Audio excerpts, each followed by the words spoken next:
Hello guys, எல்லாம் எப்படி இருக்கீங்க? லில்லி செடி எடுக்கலாமேன்னு சொல்லிட்டு ஏரிக்கு போயிருந்தோம்.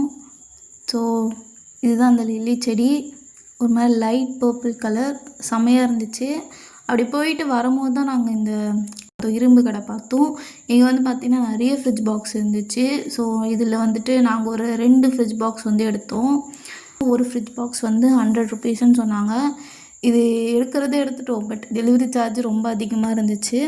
ஸோ ஒரு ஆட்டோவில் தான் போட்டு கொண்டு வந்தோம். ஃப்ரிட்ஜ் பாக்ஸ் வீட்டுக்கு கொண்டு வந்துட்டு நல்லா கழுவிட்டு எம்சில் போட்டு நாங்கள் வந்து 1 டே காய வச்சோம். ஸோ இதுதான் ஃபைனல் லுக்கு. நீங்களே பாருங்கள், நம்ம கப்பீஸோட ஃபேன்சி கப்பீஸ் குட்டீஸ் எல்லாம் வந்து நான் இதில் தான் விட்டுருக்கேன். எல்லாத்தையும் எல்லாம் எப்படி ஸ்விம் பண்ணுறாங்க பாருங்கள் ஃப்ரீயாக.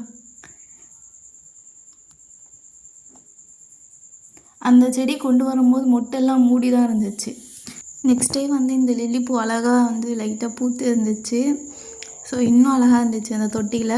இவ்வளவு அழகாக இருக்குல்ல. ஸோ இந்த வியூவை வந்து நீங்களும் பார்த்து என்ஜாய் பண்ணுங்கள். பூக்கள் பூக்கும் தருணம் மாறுயிரே பார்த்ததாரும் இல்லை.